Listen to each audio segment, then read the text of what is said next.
Muy bien. Estamos en la clase número 7 de Epístolas Paulinas 1 y entonces aquí comenzamos a trabajar con la primera epístola a los Corintios. Aquí está.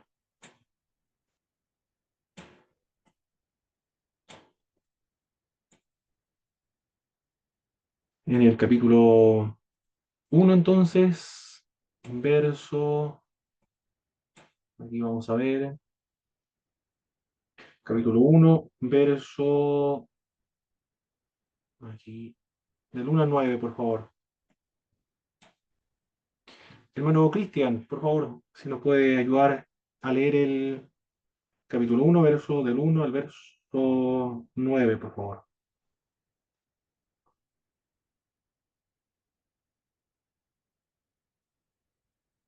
Bueno, hermano, buenas tardes. Buenas tardes, hermano Pablo, Cristian.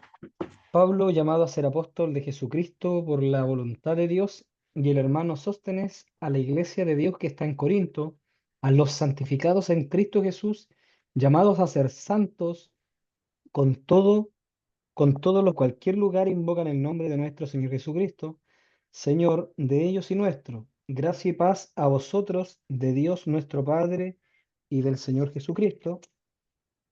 Gracias doy a Dios siempre por vosotros, por la gracia de Dios que os fue dada en Cristo Jesús, porque en todas las cosas fuisteis enriquecidos en Él, en toda palabra y en toda ciencia, así como el testimonio acerca de Cristo ha sido confirmado en vosotros, de tal manera que nada os falta en ningún don, esperando la manifestación de nuestro Señor Jesucristo, el cual también os confirmará hasta el fin, para que seáis irreprensibles en el día de nuestro Señor Jesucristo.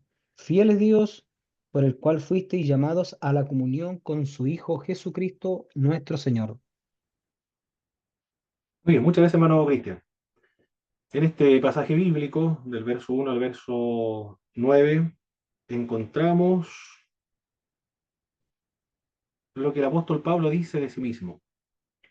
Dice que él es apóstol de Jesucristo por voluntad de Dios, y el hermano Sóstenes, que son los remitentes de la obra. Ya he mencionado anteriormente en nuestras clases en qué sentido se utiliza el vocablo apóstol en las Sagradas Escrituras. En la Biblia, el vocablo apóstol se usa en dos sentidos. Aquí lo voy a escribir. El término apóstol, se utiliza en un sentido jerárquico, jerárquico y en un sentido genérico. En un sentido jerárquico es eclesiástico. En este sentido jerárquico eclesiástico, el, el apóstol debía reunir ciertas condiciones o requisitos. Uno de estos requisitos era haber visto a Cristo resucitado, ser testigo de la resurrección de Jesucristo, haber estado con Cristo desde el momento del bautismo de Jesús de Nazaret por Juan el Bautista hasta la resurrección, ser comisionado directamente por Jesucristo, haber establecido iglesia en campos donde no se había predicado el Evangelio, y su ministerio debía ser acompañado por algunos dones sobrenaturales y extraordinarios. La función del apóstol en un sentido jerárquico eclesiástico era la función, aquí lo voy a escribir, la función era revelacional y fundacional. Era revelacional y fundacional. ¿A qué significa esto de que la función del apóstol era revelacional y fundacional? Revelacional porque el apóstol era recipiente de la revelación de Dios, pero no cualquier revelación. Esta revelación es escritural. Era recipiente o receptáculo de la revelación escritural de Dios.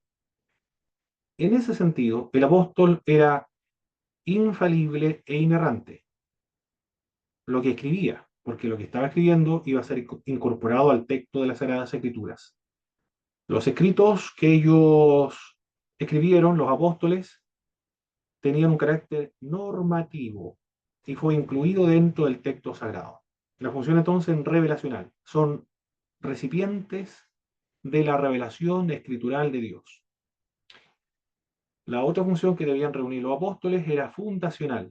Sobre ellos se iba a fundamentar o se iba a fundar la iglesia, cuya piedra principal era Jesucristo, por supuesto. El término apóstol, entonces acá es un oficio, podríamos denominarle, es un oficio acá, es un oficio. Pero también el término apóstol se utiliza en un sentido genérico. Para traducirlo al castellano, el vocablo apóstol en un sentido genérico sería un enviado o mensajero. Cualquier enviado, cualquier mensajero, el vocablo es apóstol en el idioma griego. Lo otro es el ministerio. El ministerio, toda persona es una persona que ha sido enviado de parte de Dios. Todos los cristianos son mensajeros de Dios. En ese sentido, todos los cristianos ejercemos actualmente el ministerio apostólico. El oficio está limitado a los 12. El oficio aquí voy a escribir. Limitado al Nuevo Testamento. Voy a escribir. Esto no tiene nada que ver con el cesacionismo, sino simplemente cuando digo Nuevo Testamento, limitado al Nuevo Testamento, me refiero a los apóstoles bíblicos. Y genérico, acá todos los cristianos. Todos los cristianos ejercen el ministerio profético, perdón, el ministerio apostólico, porque todos somos enviados y todos somos mensajeros de parte del Señor. Bien, quedó claro esa distinción, ¿verdad? De cómo se utiliza en las Sagradas Escrituras el vocablo apóstol. Voy a borrar ahora. Yo creo que quedó claro. Pero cualquier pregunta o duda que surja, me lo comentan, por favor, mis queridos hermanos. Bien, con respecto a la iglesia de los Corintios, ¿qué dice el apóstol Pablo respecto a la iglesia de Corintios? Vamos a escribirlo acá. La iglesia de Corintios. En esa porción del verso 1 al verso 3, ¿qué dice Pablo acerca de la iglesia de Corintios?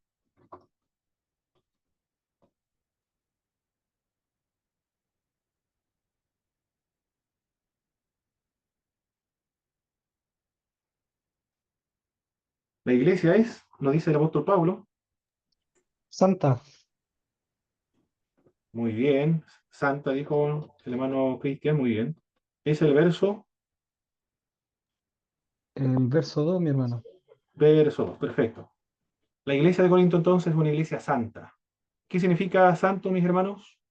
Ah, ustedes ya pasaron Teología Sistemática 2. Separada, hermano, apartada. Excelente, separada. Separada o apartada. Perfecto, muy bien. ¿Qué más dice el apóstol Pablo acerca de la iglesia de Corintio?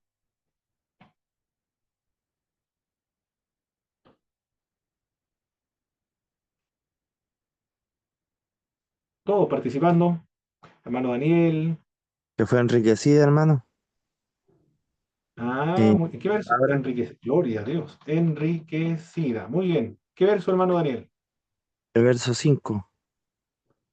Enriquecida. ¿Enriquecida con qué? Con los dones espirituales, ¿cierto? Sí, con toda palabra y en toda ciencia, dice.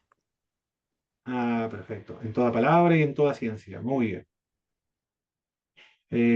¿Qué más nos dice el apóstol Pablo acerca de la iglesia de los Corintios? Es la iglesia de Dios. Es la iglesia que es de Dios. Es el verso 2 también. Es la iglesia de Dios. Es una iglesia enriquecida, es una iglesia santa.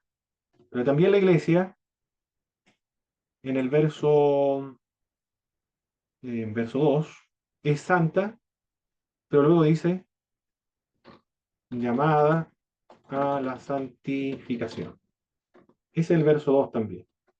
Es una iglesia santa, pero también es una iglesia que está llamada a la santificación.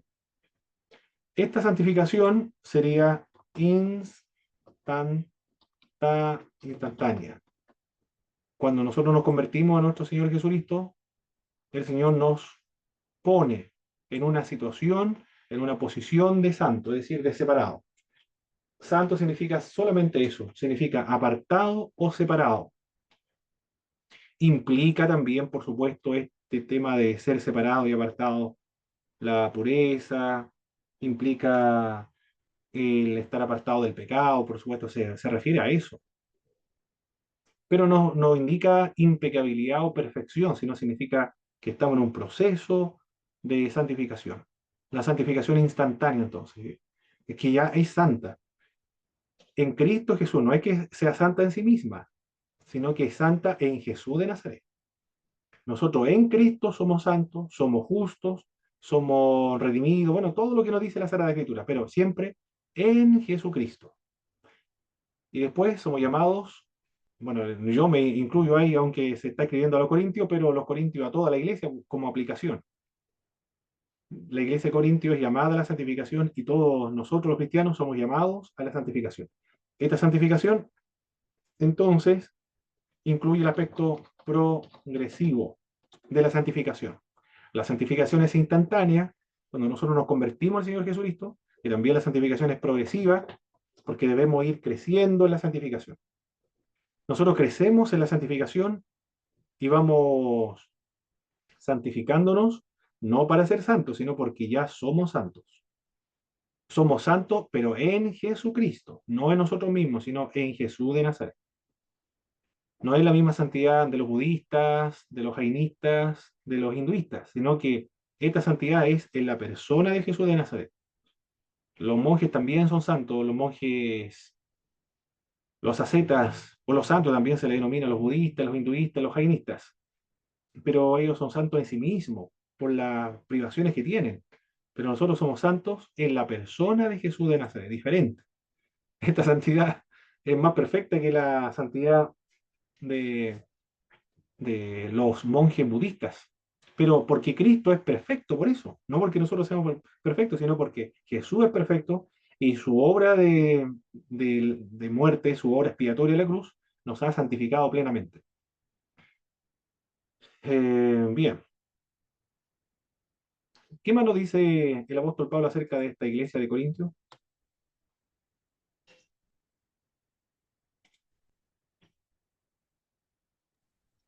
Que no le falta nada, hermano. Muy bien. Bueno, aquí perfecto. ¿En qué versículo bíblico, hermano Cristian? En el 7. No le falta nada. En el verso 7 dice acá, de tal manera que nada os falta ningún don. No le falta nin- ningún don. Muy bien. Recuerde lo que usted comentó, ¿eh? Es una iglesia santa, es una iglesia enriquecida en palabra y en ciencia. Cuando hablamos de palabra, se refiere lo más probable a este don muy cotizado, este don de los griegos, de la exhortación, de la facilidad de palabras, espontánea, la capacidad de pronunciar discursos espontáneos, y también la ciencia, es decir, el conocimiento. Los griegos se caracterizan por eso, del conocimiento, de la sabiduría. Claro que ahora los cristianos de Corintios, por temas culturales, estiman mucho más estos dones. Claro que ahora son diferentes porque estos son dones del Espíritu Santo, no son capacidades naturales o innatas de los griegos. Y es de Dios también, y llamada a la santificación, el aspecto progresivo de la santificación, no le falta ningún don, tiene todos los dones, tienen palabra de ciencia, palabra de sabiduría, tienen fe, discernimiento de espíritu, lenguas, profecías, interpretación de lenguas. Tiene todos los dones espirituales. Podríamos decir que es una iglesia pentecostal, que ejerce todos los dones. Es difícil ver a una iglesia pentecostal donde todos los dones estén en ejercicio. esta iglesia tiene todos los dones espirituales, no le falta ningún don espiritual. De los dones que menciona en Corintios, en Romanos menciona otros dones, que son los dones ministeriales o dones de servicio. Bueno, en realidad todos son de servicio y todos son ministeriales. El... Bueno, ¿qué más? No sé si hay algo más.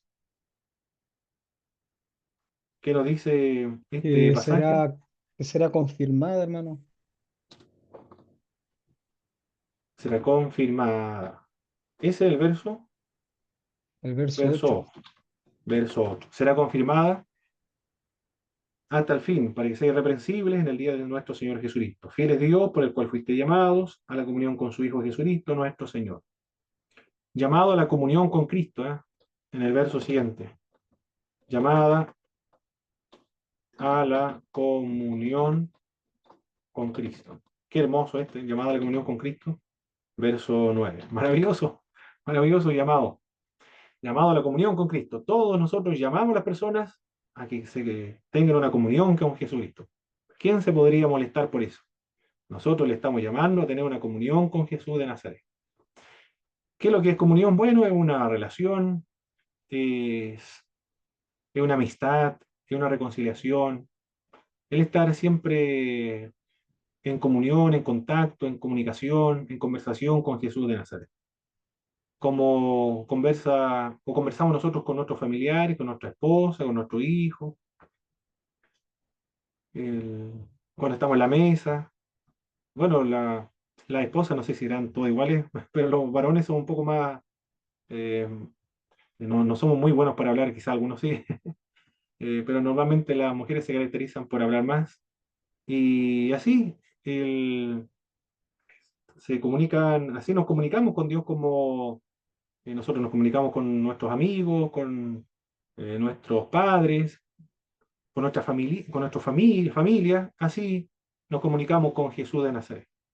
Cualquier actividad que realicemos. Fuimos al centro, nos compramos, no sé, algo para comer en el centro, después había un taco llegando a nuestra ciudad, todo eso le contamos al Señor. Bueno, el Señor sabe todas las cosas, no tiene necesidad que le contemos, pero es para conversar con Él.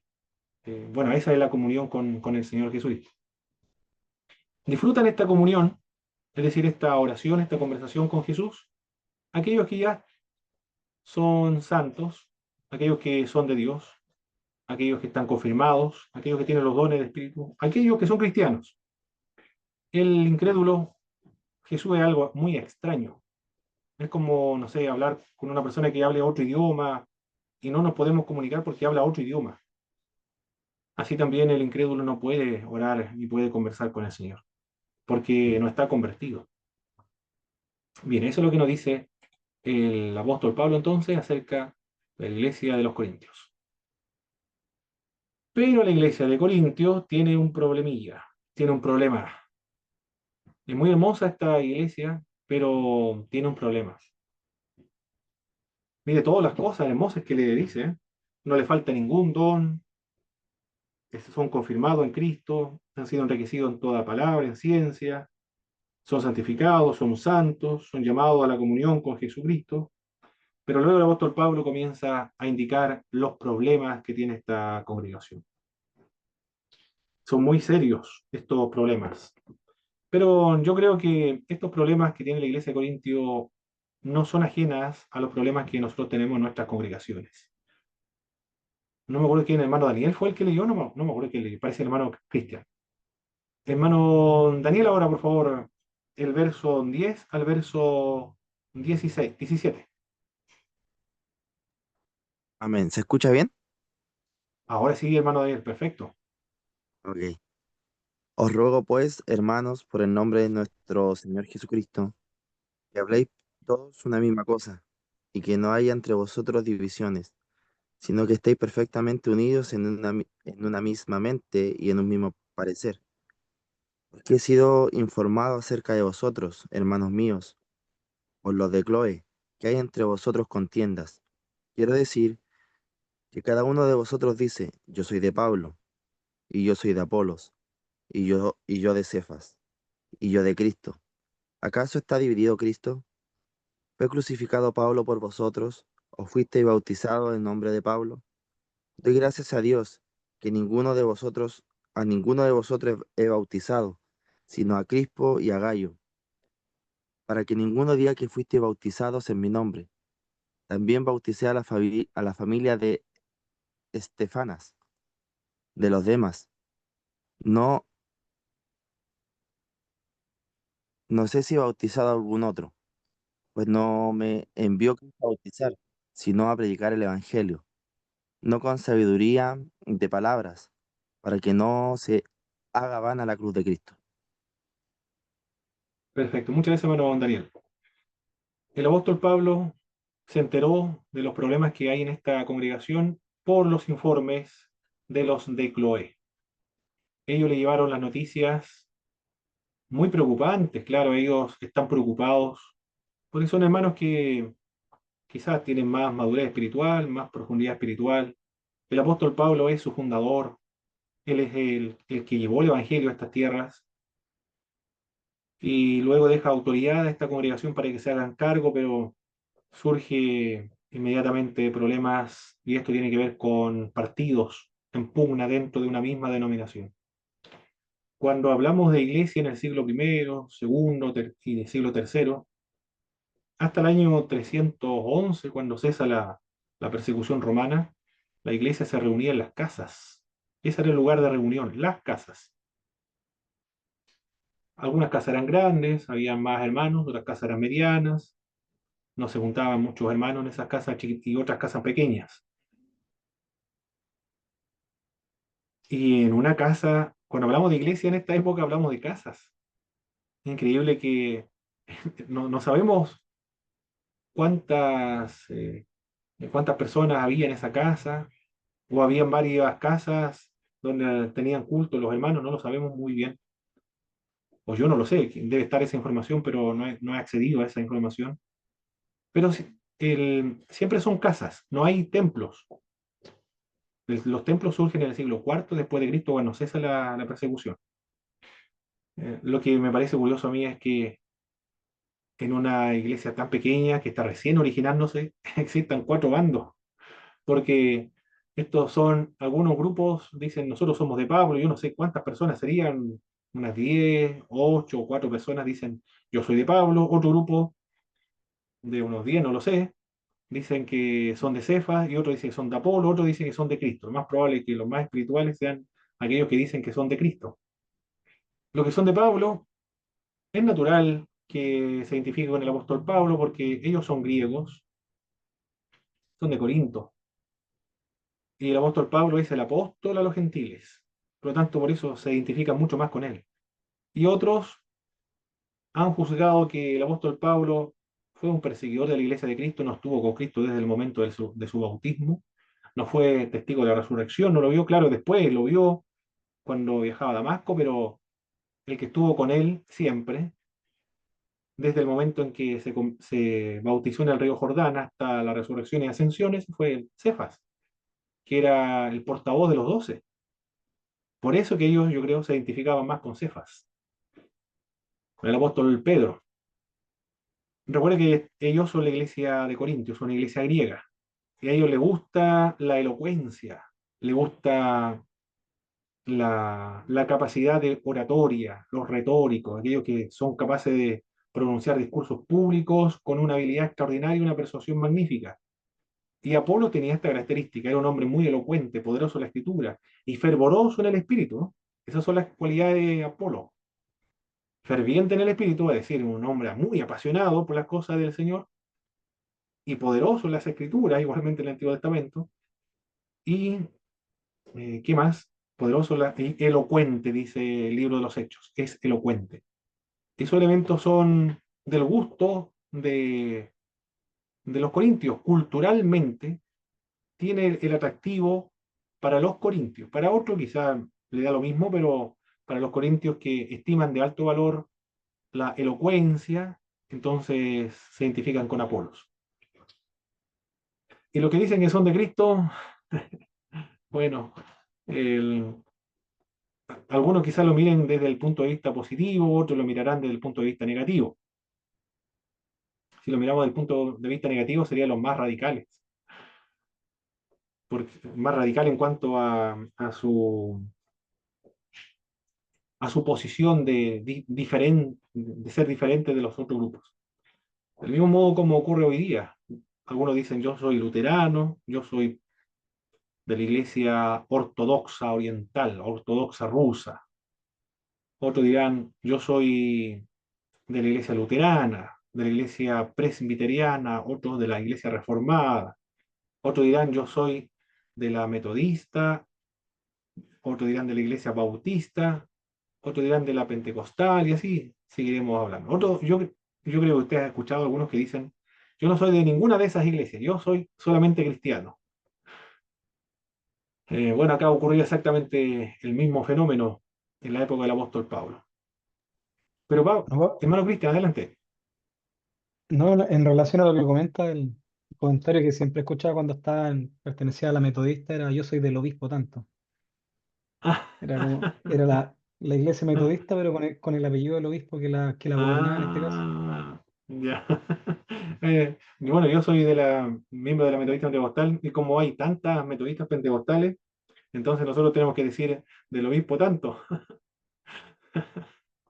Bueno, sí, es verdad, eso ocurre. Le ponemos varios apellidos.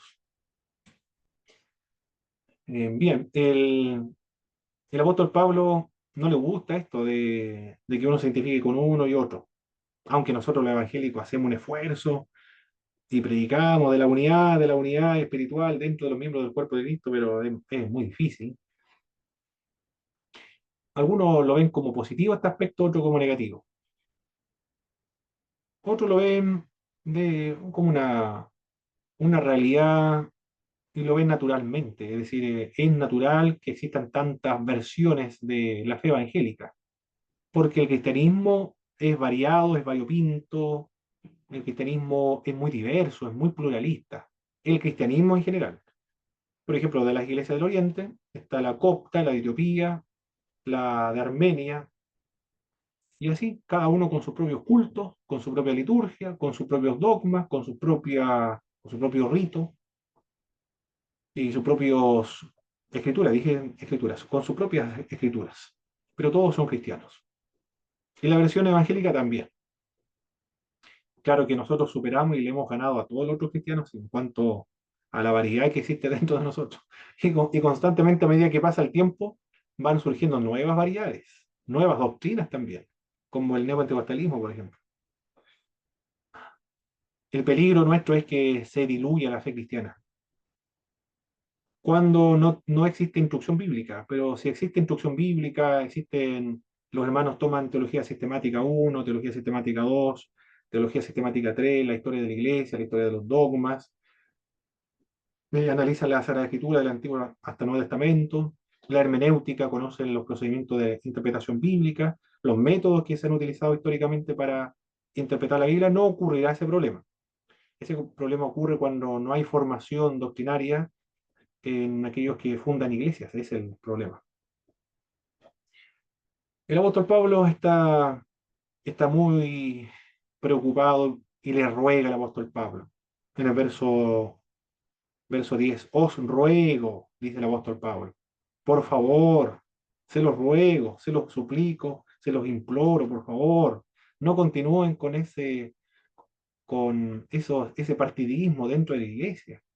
Él está hablando de una iglesia que él fundó, no es una iglesia extraña como la de los romanos, por ejemplo, que él no fundó. Le está hablando a sus hermanos que él conoce.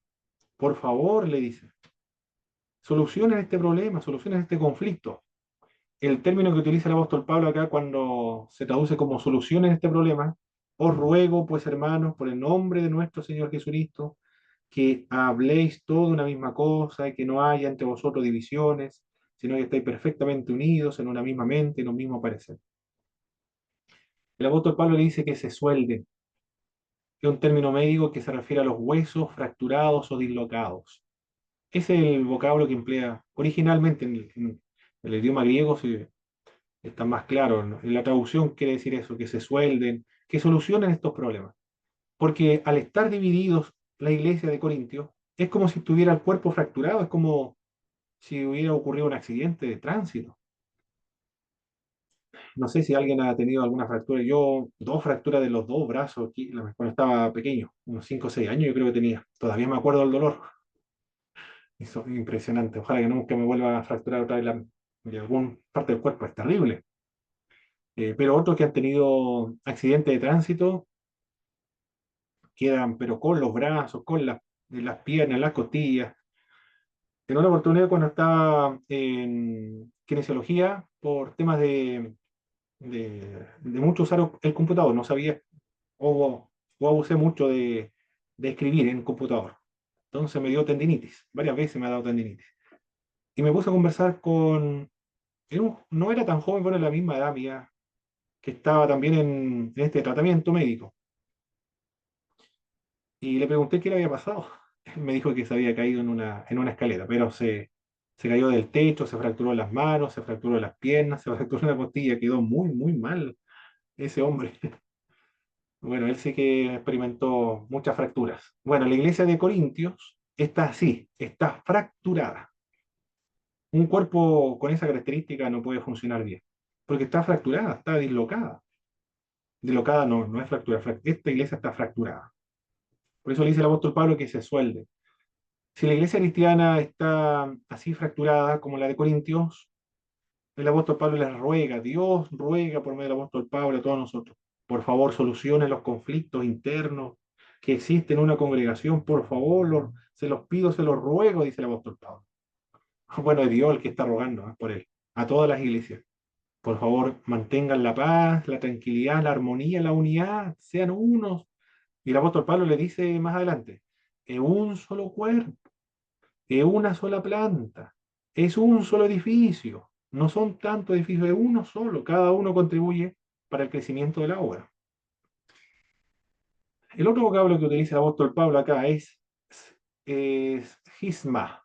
Bueno, ahí está en castellano transliterado, que es un rasgón o una rotura. Es como cuando usted pasa a llevarse un- una ropa. Una vez me compré un pantalón bastante caro y porque estaba lindo, me gustó. Y después, eso fue en la Unión, pasé rápido al lado de la casa de un perro y me pasé a llevar en la lata, se rompió mi pantalón. Me duró como una semana, se hizo pedazo. Bueno, el apóstol Pablo está hablando acerca de eso, se hizo un rasgón en la ropa. La iglesia de Corintio está como si estuviese rasgada, hecho pedazo. La imagen, ¿ah? Son metáforas para referirse a la condición espiritual de esta congregación. La iglesia de Corinto estaba entonces en peligro de ponerse tan fea como una ropa hecha a pedazos. Esa es la situación de la iglesia de Corintio. Bien.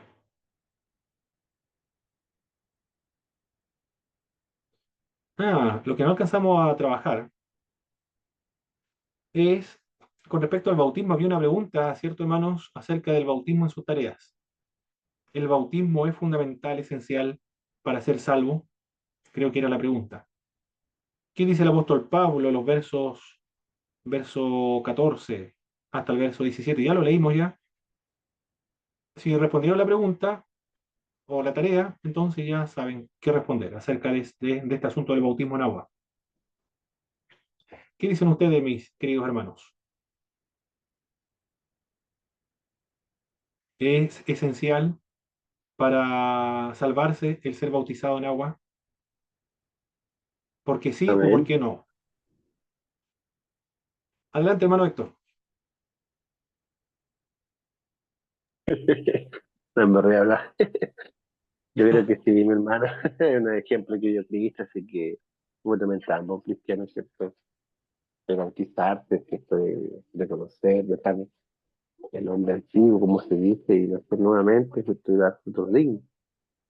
Es un acto, ¿cierto? Simbolismo también, que uno lo hace por fe. Pero igual sabemos que si una persona se arrepiente último minuto, ¿cierto? Y Cristo viene igual, es salvo. También sabemos que el bautismo tampoco nos genera que vas a ser salvo automáticamente. Eh, a veces se enseña de esa manera, que por bautizarte ya estás listo, estás salvo, que no sirve nada más. Pero no es así, pues, es otra la situación. Bueno, ahí hay más cositas, ¿cierto? Por lo más entendido que está en más. Muy bien, hermano Víctor, muchas gracias.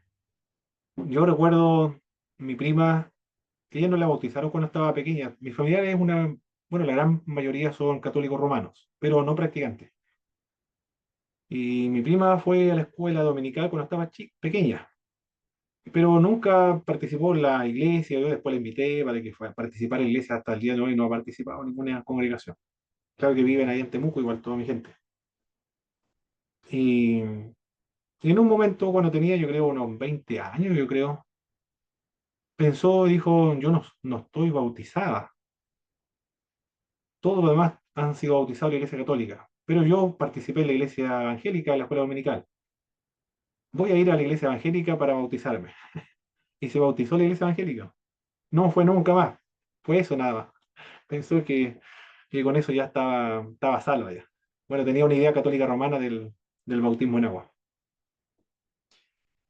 Hay algunas iglesias que enfatizan esto, ¿ah? El que no es bautizado en agua no es salvo. Tiene que ser bautizado para ser salvo. Obviamente no es que están negando la fe, dice que tiene que creer, pero tiene que creer más el bautismo en agua equivale a salvación. No, no es suficiente la fe, tiene que bautizarse también.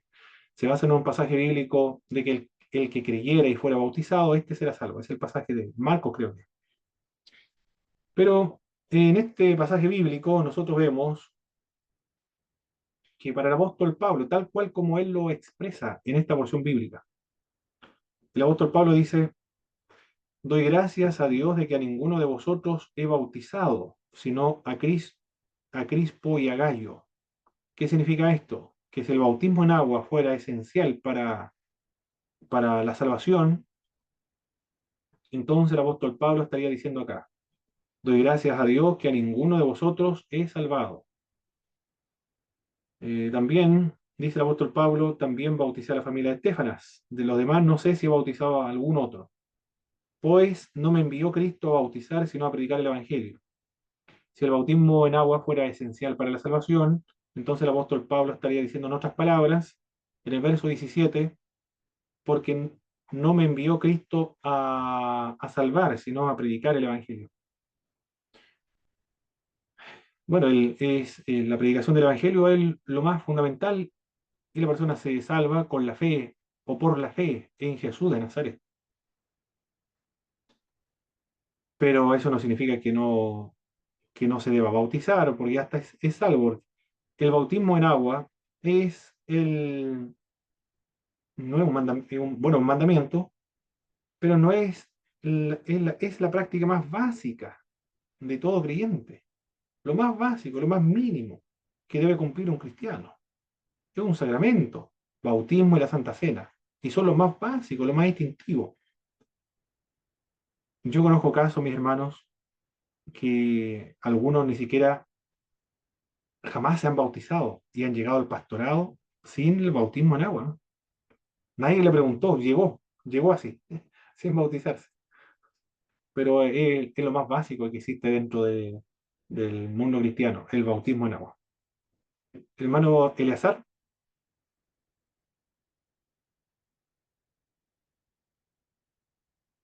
si está hablando hermano Eleazar, no le escucho y no figura de que esté hablando con esta, porque aparece una rayita verde cuando hablan en la pantalla. Una consulta, Hermano hermano Héctor, Pablo, ¿sí? una consulta. ¿Sí? Eh, ¿Será, no sé qué opina usted, será bueno que a niños de 11 años, 12 años, 20 años, 25 años sean bautizados a esa edad? Porque a muchos se han bautizado el agua en esa edad, pero después se apartan, llega al liceo, conocen esa parte de sus padres, que han sido siempre hogares cristianos y después ya, o diferentes formas, pues. Y después ya se apartan y será bueno bautizarlos a esa edad, porque se ve mucho que se bautizan a esa edad y los pastores lo presionan bastante. no sé, no sé si cuál será su opinión suya o será necesario hacerlo. No sé que Ah, te perfecto, podría muy bien. ayudar, te podría ayudar en ese. Bueno, dentro de las iglesias evangélicas, con respecto al significado del bautismo, son tres. Una de ellas como medio de gracia, la otra como símbolo del pacto y la otra como símbolo de la salvación. Eso es lo primero que se debe considerar. Si ve el bautismo como símbolo y sello del pacto, entonces se bautiza cuando son infantes, con la responsabilidad de educarlo en la fe cristiana. Si la iglesia concibe el bautismo como símbolo de la salvación, entonces solamente a los adultos que han llegado a la madurez emocional, a la responsabilidad moral. Solamente Dios sabe desde qué edad una persona es moralmente responsable. El problema no está, yo creo, hermano Héctor, la edad. Personalmente creo que el problema de que los hermanos se descarríen,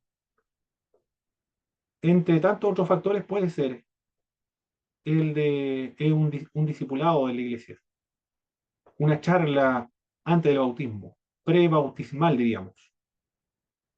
No se puede bautizar a una persona sin haberle hecho una charla a largo plazo, un discipulado a largo plazo.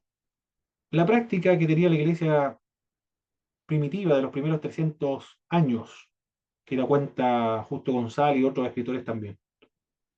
Este proceso de la iglesia primitiva se conoce o se conocía como el catecumenado. Bueno, todavía se practica el catecumenado. Es un discipulado. Y se demoraba ese catecumenado 3 años, tal cual como lo escuchó. 3 años de Increíble. catecumenado. Y esta persona tenía a un catecúmeno. Él trabajaba con una o dos personas, no trabajaba con más. Una o dos personas que él los tomaba como sus hijos para instruirlo en la fe cristiana, para educarlo en la fe cristiana. Los educaba en la fe cristiana. Era más que lo que nosotros estamos realizando acá, porque algunos hermanos están tomando la malla curricular en 3 años. Pero no es lo mismo porque nosotros estamos trabajando a distancia. Pero yo no estoy con el hermano, por ejemplo, bueno, todos los que estamos aquí. Bueno, hermano Cristian lo está tomando en 3 años la malla curricular. Nadie más, el único. Pero hermano, nos conectamos 2 veces a la semana, online, impartimos doctrina y diversos temas de la malla curricular, pero yo no voy a la casa del hermano Cristian, tampoco viene a mi casa, eh, bueno, ni tampoco participamos en la iglesia porque somos de zonas diferentes. El catecumenado del siglo primero era, era como el papá, o como un hermano, un amigo. Permanentemente estaban juntos, no solamente era instrucción, impartición de enseñanza, sino que tenía que ver con una relación a largo plazo de 3 años, donde en esa relación, en esa interacción, se le enseñaba la fe. En el trabajo, en la recreación, ahí en esas instancias se le enseñaba la fe. 3 años. Esas personas que se bautizaban, obviamente estaban convertidos. El, el catecúmeno daba fe de que de su discípulo era realmente un cristiano y que era un candidato digno del bautismo, pero después de 3 años. Si miramos la historia de la iglesia primitiva, debemos aprender de eso, hermano Héctor. No se debe bautizar a una persona, a mi parecer, según el dato que le estoy dando de la historia, precipitadamente, sin haberle hecho un discipulado a largo plazo. Tiene que haber un discipulado a largo plazo. Y así se va a evitar el que la persona se vaya de la iglesia o se descargue. Mi hermano Pablo, porque he conversado con algunos chicos y que se bautizaron a temprana edad y decían que al final ellos no sabían qué estaban haciendo. Uf, Hermano Y Pablo, qué como que lástima. después quieren bautizarse de nuevo, como que bautizarse por segunda vez, pero ya en edad ya madura, o hasta ya han conocido todo lo que es el mundo. o cuando ya están casados, ¿cierto? Y cuando ven toda la perspectiva del mundo, quieren como bautizarse, realmente conocen eh, lo que significa, pero tampoco ya la regla de la iglesia todavía no se puede bautizar dos veces. Pero esa era mi pregunta, Juan Pablo, y ahora me deja más claro cómo lo practicaban ¿cierto? Los tiempos de la iglesia primitiva. Gracias, hermano. Muy bien, hermano Héctor. Hermano Daniel, adelante. Disculpen, me metí en la conversación. No hay problema. Justamente iba a comentar justamente lo mismo que de pronto han llegado hermanos de otros lugares, es donde se bautizaron muy jóvenes, a lo mejor muy chicos, pero a lo mejor por alguna u otra cosa, por ejemplo, comentaban de que del coro no podían estar si es que no estaban bautizados. Entonces lo que hacían era bautizarse y para poder estar en el coro. Y luego cuando llegan de pronto a la iglesia ya de una avanzada edad, como decía el hermano, quieren bautizarse porque no lo hicieron como debían, por así decirlo. Perfecto. Eso era, hermano. Bueno, es importante el discipulado previo después del bautismo en agua, muy importante. Perfecto, mis estimados hermanos. Entonces, continuamos con la siguiente sección del verso 18. Vamos a mirar ahora. Mi hermano, buenas tardes. Disculpe, Adelante, hermano Roberto. Adelante. consulta. Debido a lo que se está mencionando, bueno, hay algunas iglesias que bautizan en el nombre de Jesús, otras bautizan en la Trinidad, en nombre del Padre y del Hijo y del Espíritu Santo. Entonces, ahí siempre hay como un roce en eso, que muchas veces han llegado hermanos a la iglesia de donde se cree en el Padre, el Hijo y el Espíritu Santo, pero que fueron bautizados antiguamente en el nombre de Jesús. Entonces la iglesia viene o quien está a cargo dice, no, si fue bautizado en el nombre de Jesús, entonces ese bautismo está mal. Ah, Y donde, perfecto. y donde bautizan en el nombre de Jesús solamente dicen, no, si usted se bautizó bajo la Trinidad, entonces usted está mal bautizado y tiene que hacerlo solamente en nombre de Jesús.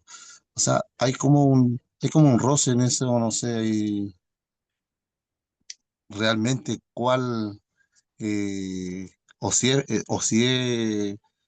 factible. Si la iglesia le dijo, no, si usted se bautizó en solo Jesús, no tiene que bautizarse en la Trinidad, ahora ese bautismo no va a servir. Perfecto, hermano Roberto. Muy bien. Cada una de las iglesias cristianas evangélicas tiene su propia norma interna que debe ser respetada, sus propios estatutos internos que debe ser respetada, por eso que es una institución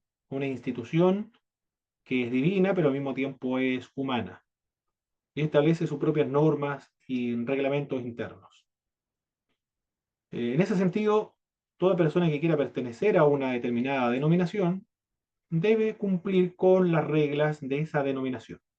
Por ejemplo, si viene un hermano de una iglesia donde no usan corbata, no usan terno, usan jeans, poleras, zapatillas, para ir al culto, súper relajado, y de pronto el hermano quiere recurrir a una iglesia que es más tradicionalista respecto a estos temas de vestimenta, ¿qué es lo que debe hacer el hermano? Someterse a las normas internas de la denominación, ponerse terno y corbata, ¿para qué va a estar luchando contra la cultura interna de la iglesia? Yo he conocido casos, hermano Roberto, de hermanos que fueron bautizados por inmersión en las iglesias pentecostales clásicas, como la Iglesia del Señor, la Iglesia Evangélica Pentecostal, Metodista Pentecostal, de una rama, ahora ya como son tantas ramas, una de ellas no bautiza infantes, y bautiza por inmersión. Pero la gran mayoría de las otras iglesias metodistas pentecostales bautizan por rociamiento o aspersión. Y los hermanos se quisieron unir a la iglesia Alianza Cristiana Misionera, que están emparentados un poco, son de la misma familia, el movimiento wesleyano de santidad. Es natural que se vayan a una iglesia Alianza Cristiana Misionera. Y en la Alianza Cristiana Misionera, los pastores o la iglesia en general, le dijeron que si ustedes quieren ser miembros de nuestra congregación, deben cumplir lo más mínimo, la mínima disposición, que es el bautismo por inmersión. Y los hermanos que hicieron se bautizaron por inmersión. No, no pusieron ninguna traba. Si ellos querían unirse a la Alianza Cristiana Misionera, tienen que cumplir con todas las disposiciones de esa iglesia para ser miembro de esa congregación.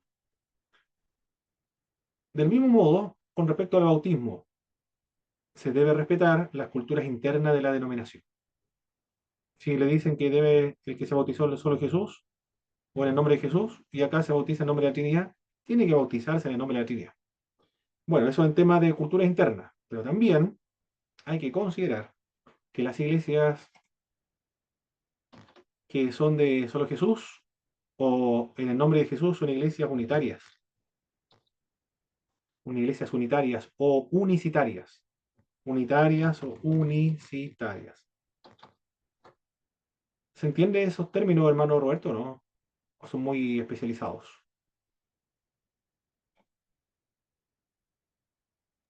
Sí, mi hermano. Ah, perfecto, ya. Es decir, son antitrinitarias, no son trinitarias. En otras palabras, sería... Oh, me fui muy acá. Yo quería estar acá. Ahí. Yo diría arrianistas. No sin ofender a los hermanos, yo tengo amigos, algún pastor que ha ido a una iglesia de la voz del desierto y eh, no quiero ser muy ofensivo. Son arrianistas, la doctrina es arrianista. Arrianista. Arrianista. Eso es. Es el problema. Entonces, las iglesias cristianas son trinitarias y las iglesias que son unicitarias, arrianistas, son iglesias que tienen un problema doctrinario, es una herejía, porque la doctrina correcta es la trinitaria, por lo menos la doctrina que todo el cristianismo ha considerado como esencial, la Trinidad. Eh, por lo tanto, tiene que considerar eso también, ese otro elemento. ¿Qué más? El otro tema. En el libro de los Hechos se bautizaron en nombre de Jesús, efectivamente. Tenían que bautizarse en nombre de Jesús. Pero el nombre de Jesús, el que invocaba el nombre de Jesús, era el bautizado. El bautizado. En cambio, el que empleaba la fórmula trinitaria,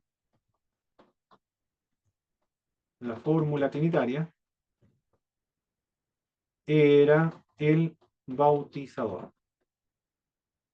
El que recibía el bautismo decía, yo reconozco a Jesucristo como mi Señor, yo reconozco a Jesús como el Mesías, o yo reconozco a Jesucristo, o yo me bautizo en el nombre de Jesús.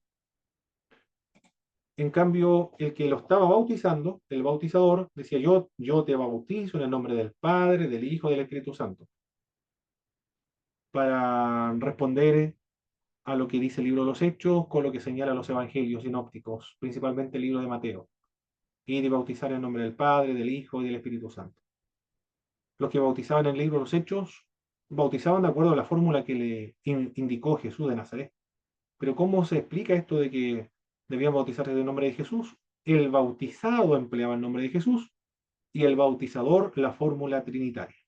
Ahí está explicado este tema de los distintos tipos de bautismo. Son estas preguntas que surgen en base al bautismo, ¿no?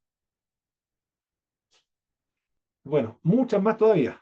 Son más preguntas que surgen en base a este tema del bautismo en agua. Ahora entonces, quiero ver la hora. Nos vamos al verso del 18, porque la palabra de la cruz es locura a los que se pierden, pero los que se salvan, esto es a nosotros, es poder de Dios. Yo lo había dicho ya, ¿cierto? Es poder de Dios. En el libro de Romanos dice eso. Pues está escrito, destruiré la sabiduría de los sabios y desecharé el entendimiento de los entendidos. ¿Dónde está el sabio? ¿Dónde está el escriba? ¿Dónde está el disputador de este siglo? ¿No ha enloquecido Dios la sabiduría del mundo? Pues ya que en la sabiduría de Dios el mundo no conoció a Dios, mediante la sabiduría agradó a Dios salvar a los creyentes por la locura de la predicación. Porque los judíos piden señales y los griegos buscan sabiduría. Pero nosotros predicamos a Cristo crucificado.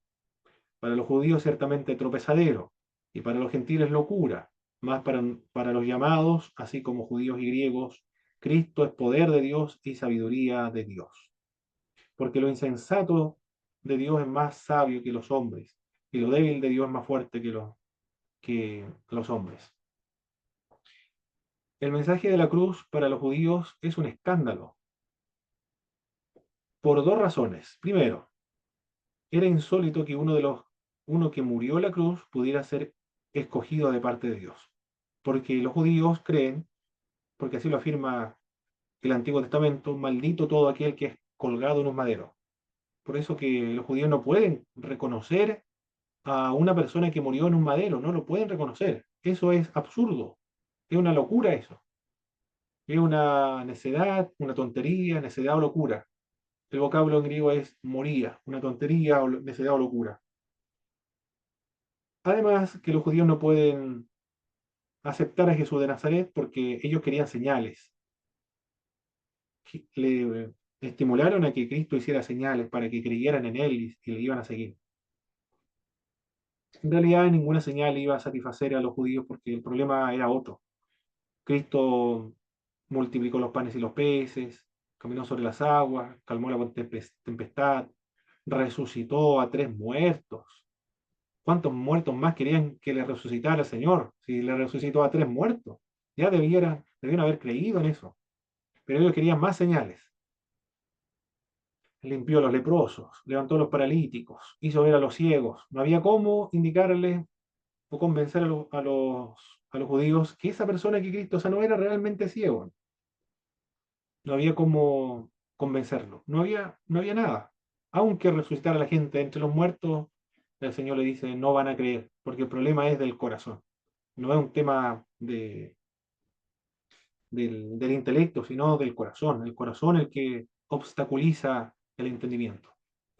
Por eso los judíos no reconocen a Jesús de Nazaret. Por eso que es una locura la predicación de la cruz. Para los griegos también es una locura por dos razones.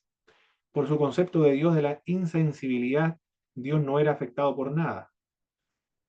Los griegos tenían el concepto de los dioses denominado apatheia, que significa insensibilidad o más que apatía es que los dioses eran insensibles a, a elementos o factores externos, a impresiones externas. Porque arguían los griegos que si algún elemento externo a mí, pensando en los dioses, si algún elemento externo a mí me produce alguna emoción, por ejemplo, tristeza, angustia, dolor, o celo, o amargura, o cualquier emoción, eso significaba que aquello que me ha provocado alguna emoción es más grande que yo, y no puede ser, el Dios era lo más grande para ellos, algún Poseidón, Zeus, entre otros. Entonces ellos especulaban que Dios o los dioses eran insensibles. Algunos señalaban que no le interesaba absolutamente nada a los seres humanos. Vivían muy re bien allá en el, en el panteón donde ellos vivían. Por lo tanto, los griegos con esa concepción cultural, religiosa, filosófica, un Dios que sufre, un Dios que envía a su hijo, que se desprende de su hijo, que clama, que sangra, que muere, que es sepultado y que lo matan los romanos. Eso no es posible que sea Dios. Por eso que los cristianos cuando dicen que el apóstol Pablo, cuando está predicando a los atenienses, también son griegos, que el hijo de este Dios no conocido, al cual ustedes adoran sin conocer, fue muerto en la cruz, fue sepultado y al tercer día se levantó de entre los muertos, fue resucitado entre los muertos. Tampoco cree en la resurrección de los muertos. Por eso es que es locura para los griegos. Y lo otro, ellos no buscaban más, los griegos, no buscaban más que palabras altisonantes, y la predicación para ellos era una cosa muy ridícula, era muy básica. Despreciaban a los predicadores. Al apóstol Pablo lo despreciaron también en el Areópago. claro, comenzó el apóstol Pablo con una predicación, pero magistral, una elocuencia magnífica, conocía muy bien la retórica, pero la predicación de los apóstoles, incluso el apóstol Pablo, él dice, yo me propuse no saber nada entre ustedes cuando fui a predicar, lo único que me propuse es predicarle a Cristo y a este crucificado, nada más. No fue con elocuencia de sabiduría humana, sino simplemente que Cristo fue muerto, crucificado y resucitó de entre los muertos. Eso es lo que predicó el apóstol Pablo. Para los judíos eso es un escándalo, no es bochornoso, es una necedad, una locura esa predicación. Ese no puede ser mi Mesías, decía los judíos. Y los griegos decían, no, eso es una locura. Si los dioses son insensibles, además que son tan simples los cristianos, son muy pobres, son muy básicos, son personas vulgares, son necios. Y aquí el apóstol Pablo lo dice, ¿eh? Dios enloqueció la locura, o sea, la sabiduría del mundo. Pues ya que la sabiduría de Dios el mundo no lo conoció, a Dios mediante la sabiduría, agradó a Dios salvar a los creyentes por la locura de la predicación. Cuando habla acerca de locura se refiere a eso, de cómo entendían los judíos y los griegos la predicación. No se refiere actualmente a hacer un escándalo público, bueno, igual, no sé, quizá pueda ser aplicado a este tema de la locura de la predicación, porque realmente una persona que está, que ama las almas va a llamar la atención de las personas en la calle por medio de la predicación. Bien, creo que estamos en la hora, mis hermanos. Bueno, hasta aquí llegamos, hasta el verso, hasta el verso 25 llegamos. Después vamos a seguir analizando los versos siguientes de esta epístola a los Corintios. ¿Qué le está pareciendo la epístola a los Corintios, mis hermanos? Muy interesante, hermano, muy interesante. Excelente, muy bien, perfecto. Aquí voy a pausar esto, detener.